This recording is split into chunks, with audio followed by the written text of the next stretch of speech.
자, 우리가 지금까지 뭐 추세라든지 캔들이라든지 패턴이라든지 여러 가지들을 많이 공부를 했습니다만은 공부를 많이 한 투자자들도 한 번씩 수익이 안 나는 경우들을 보이곤 합니다.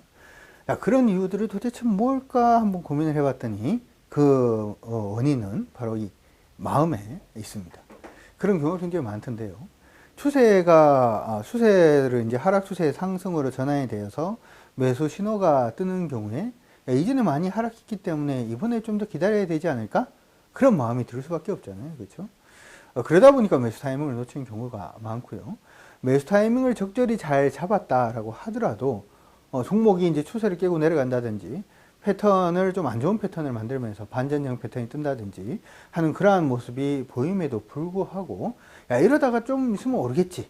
아직은 괜찮겠지. 뭐 이렇게 스스로 위안을 하다 보니까 매도 타이밍을 또 놓치는 경우가 굉장히 많습니다. 그래서 우리 개인 투자분들 중에서는 매도를 어떻게 하면 좀 잘할 수 있을까 뭐 그런 걸로 고민을 하시는 분들도 굉장히 많던데요. 여기에 대한 한 가지의 대안이 있다면은 바로 그것이 기술적 분석상의 보조지표가 아닌가 생각이 듭니다. 만약에 나는 마음이 좀 약한데 뭐 이렇게 생각하시는 분들이 있다면 이번 시간을 통해서 한번 수익 날 수 있는 해법을 찾아가시는 것도 좋지 않을까 싶습니다. 자, 그러면 뭐 주가 차트에서 보조지표라는 게 도대체 뭘까 하는 부분에 대해서 공부를 한번 해보도록 하죠. 자, 앞에 제가 그림을 하나 준비를 했는데요. 가위바위보 내기를 했습니다. 가위바위보 내기를. A라는 사람은 가위를 한번 딱 냈어요. B라는 사람은 보자기를 냈습니다. 그럼 나는 그 다음에 뭘 내야지 제가 이길 수 있을까요? 요거 가지고는 데이터가 좀 부족하죠. 데이터가 부족해서 이 사람들이 가위바위보 하는 흐름을 한번 봤습니다. 봤더니 A라는 사람은 가위를 내고 그 다음에 바위를 내고 보자기를 내고 가위를 내고 바위를 내고 보자기를 내고 그 다음 뭐 낼 확률이 높겠죠? 그 다음에 이 패턴대로라면 가위를 낼 확률이 높기 때문에 나는 뭘 내면 될까요? 바위를 내면 이길 확률이 높겠다. 이렇게 봐줄 수가 있고요. B라는 사람은 좀 N가 봅니다. 계속 보자기만 계속 내는 보자기만 계속 내니까 내가 뭐 내면 이길 수 있겠죠? 가위를 내면 이길 수 있겠죠? 우리가 어린애들하고 한 번씩 가위바위보 장난칠 때 그런 거 하잖아요. 가위바위보 빨리 하다 보면 애들마다 내는 게 패턴이 좀 있습니다. 그렇죠? 그런 걸로 충분히 가위바위보를 해서 이길 수가 있겠죠. 주가 차트에서 보조지표라고 하는 것은 기본적으로는 과거의 주가 흐름이라든지 그러니까 이런 모양이 나오고 난 다음에 이렇게 오르더라. 이런 모양이 나오고 난 다음에 이렇게 밀리더라. 예를 들어서 MACD 부분은 단기 이동 평균선과 장기 이동 평균선이 이렇게 이 각 자체가 좁아지다가 다시금 늘어날 때 주가가 일반적으로 반등하는 경향이 있더라. 장기 이동 평균선과 단기 이동 평균선의 이격이 늘어나다가 줄어들 때 일반적으로 그때부터는 주가가 하락하는 경향이 있더라 라고 하듯이 이런 과거의 주가 흐름을 데이터를 분석을 하고 그 다음에 과거의 거래량 흐름을 데이터를 또 분석을 합니다. 소위 말해서 OBV라든지 Unbalanced Volume이라고 그러죠. OBV라든지 아니면 VR이 됐던 그런 지표들이 거기 안에 들어가는 거고요. 아니면은 과거의 다른 증권 관련 데이터 흐름들을 또 분석을 합니다. 이렇게 주가 흐름이라든지 거래량 흐름이라든지 데이터 흐름이라든지 이런 걸 갖다가 계속해서 분석을 하다 보면은 주가 흐름의 규칙성을 발견할 수가 있겠죠. 우리가 가장 쉽게 알 수 있는 게 뭐냐면 이동평균선을 상향 돌파, 21 이평을 상향 돌파를 강하게 하면 주가가 가는 경향이 있더라. 패턴도 역시 마찬가지죠.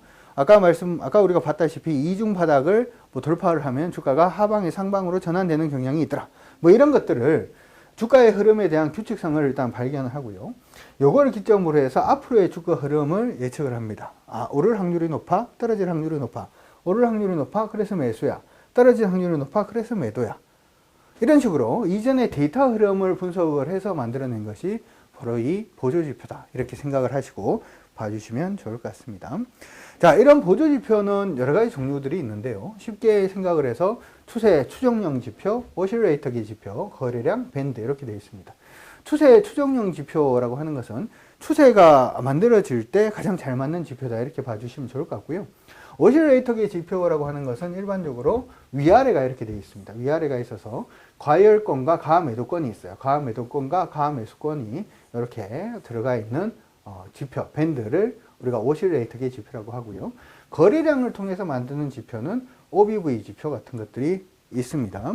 예를 들어서 하나 말씀을 드리면 이렇게 되겠죠. 우리가 좀 쉽게 한번 생각을 해봅시다. 주가가 10,000원에서 12,000원 사이에 박스로 움직이고 있어요. 10,000원에서 12,000원 사이에 박스로 움직이고 있습니다. 짱 이렇게 움직이고 있다면 얘가 앞으로 이걸 돌파할 가능성이 높을까요? 하향 이탈할 가능성이 높을까요? 돌파할 가능성 하향이 모르겠는데 아마 모르는 게 정답일 것 같습니다. 그런데 만약에 주가가 10,000원에서 12,000원까지 올라갈 때는 100주의 거래량이 나왔는데 주가가 하락할 때는 50주밖에 안 나왔어요. 그러면은 50주는 어디로 갔죠? 50주는 어디로 간 건가요? 옛날에 샀던 사람이 가지고 있는 거잖아. 그쵸? 또 주가가 상승할 때는 100주의 거래량이 나왔는데 주가가 하락할 때는 50주의 거래량밖에 나오지 않았어요. 그럼 또 50주는 또 누가 가지고 있는 거죠. 예전에 샀던 사람은. 계속해서 이렇게 사모으는 갖다가 우리는 시장에서 매집이라고 얘기를 합니다. 이렇게 매집 부분이 만들어지고 있다면 주가는 향후 올라갈 가능성이 높을까요? 떨어질 확률이 높을까요? 매집이 이루어지고 있다면 당연히 올라갈 가능성이 높겠죠. 자, 이것들처럼 주가가 상승할 때 거래량 빼기 주가가 하락할 때의 거래량을 한 것이 OBV입니다. 그러니까 주가가 행보를 하고 있는데 OBV가 위로 올라가고 있다는 것은 뭐죠? 아, 이 종목이 매집이 일어나고 있구나. 뭐 할 가능성이 높다? 돌파할 가능성이 높네? 이렇게 거래량을 가지고 주가의 움직임 자체를 분석을 하는 것이 바로 거래량 지표인 OBV와 VR이 있습니다. 그 다음에 이제 밴드기 지표는 뭐냐면, 아까 이제 말씀해 드릴 때 이렇게 했어요. 주가가 상승 추세로 갈 때도 오르고, 빠지고, 오르고, 빠지고, 오르고, 빠지고 하기 때문에 일정 부분의 밴드를 만들 수 있거든요. 그래서 밴드 하단에서 매수, 상단에서 매도, 여긴 매수, 여긴 매도, 뭐 이런 식으로 밴드를 만들어낼 수가 있죠. 이런 것들을 보통 우리는 밴드계 지표라고 얘기를 합니다. 자, 한번 차트를 보도록 하죠.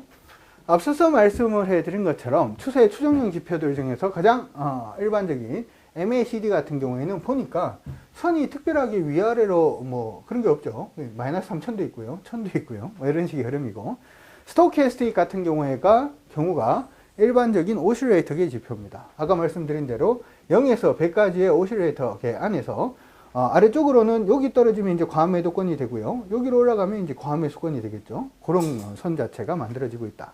그리고 OBV 같은 경우에는 아까 거래량을 이용한 지표다 이렇게 말씀해 드렸고, 마지막으로 이제 밴드계 지표는 앞서서 이제 말씀을 해드린 것처럼 밴드 하단에서 매수, 상단에서 매도, 그쵸? 하단에서 매수, 상단에서 매도, 뭐 이런 식으로 할 수 있는 지표가 바로 밴드계 지표다 이렇게 보시면 될 것 같습니다. 눈으로 이제 확인이 한번 가능하시죠. 자, 그래서 이런 지표들을 어떤 식으로 해석을 할 것인가, 일반적인 지표 분석법에 대해서 이제 말씀을 드릴 건데요. 아까 우리가 분류를 할 때 오실레이터계 지표는 과매도권과 과매수권이 있다 이렇게 말씀을 드렸어요. 그래서 이 오실레이터계 지표는 일반적으로 과매도권, 소위 말해서 매도가 너무 심하다거든요. 과매도권은. 그렇기 때문에 뭐 할 수 있다? 이제 매수가 들어올 가능성이 높고 그로 인해서 주가가 상승할 가능성이 높다.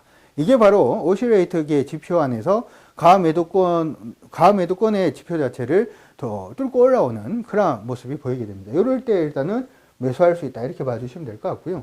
반면에 이게 많이 올라오게 되면, 많이 올라온다는 얘기는 그만큼 뭐가 많이 들어갔다는 거죠?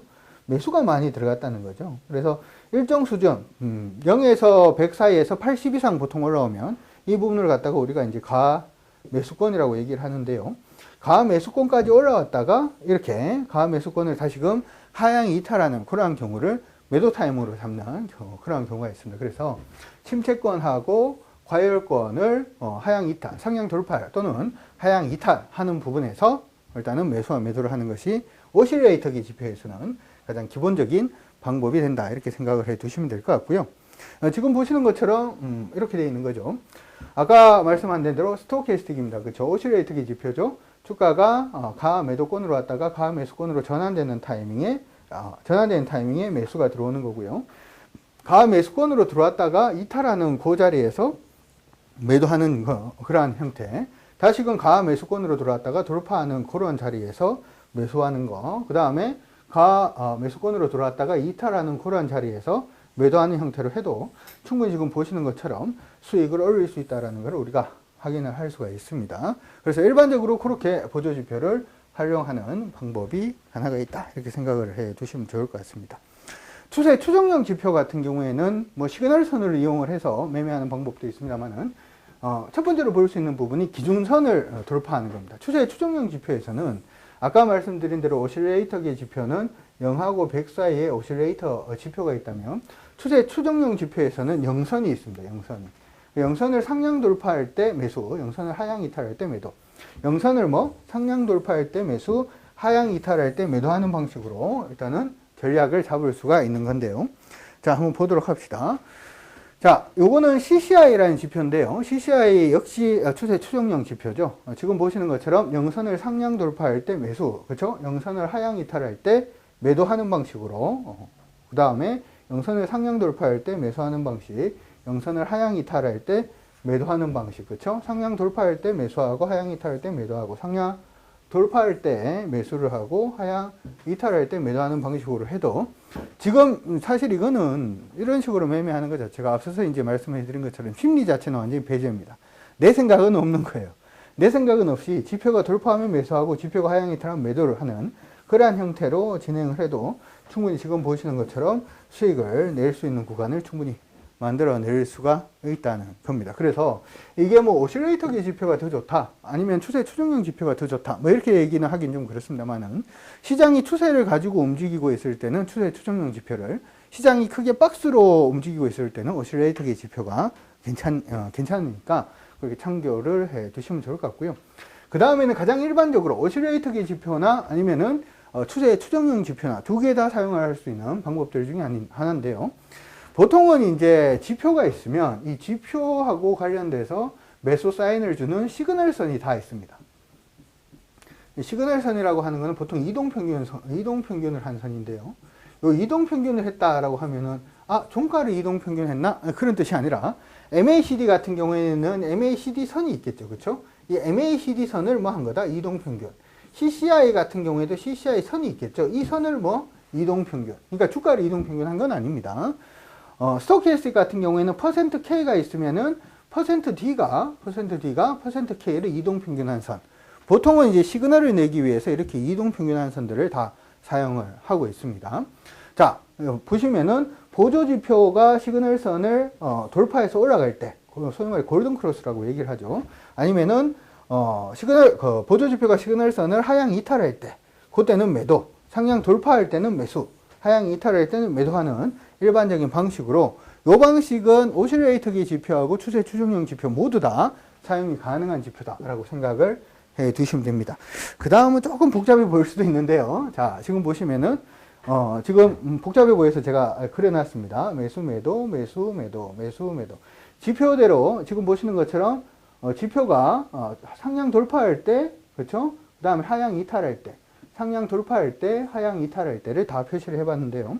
지금 보시는 것처럼 주가가 하락할 때는 거의 본전 정도 수준을 합니다만은, 이쪽으로 방향성만 잡으면은 대부분 수익으로 연결이 되는 부분을 우리가 눈으로 확인을 할 수가 있습니다. 그렇죠? 이렇게 시그널선을 이용을 한 골든크로스와 데드크로스로 지표로 매매도 가능하다라는 것도 기억을 해 두시면 좋을 것 같습니다. 자, 일반적인 보조지표 부분에 대해서 조금 설명을 해 드렸는데요.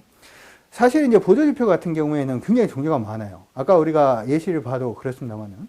근데 이 보조지표 한 개 한 개마다 이 보조지표를 만드는 사람들의 신념이 사실은 녹아있기 때문에, 여러분들이 보조지표를 사용하기 위해서는 이 보조지표를 100%, 그렇죠? 120%, 이 사람이 왜 이 지표를 만들었는지 이해를 하시고 난 다음에 사용을 하시면 조금 더 성공 확률이 있으리라 생각을 해봅니다.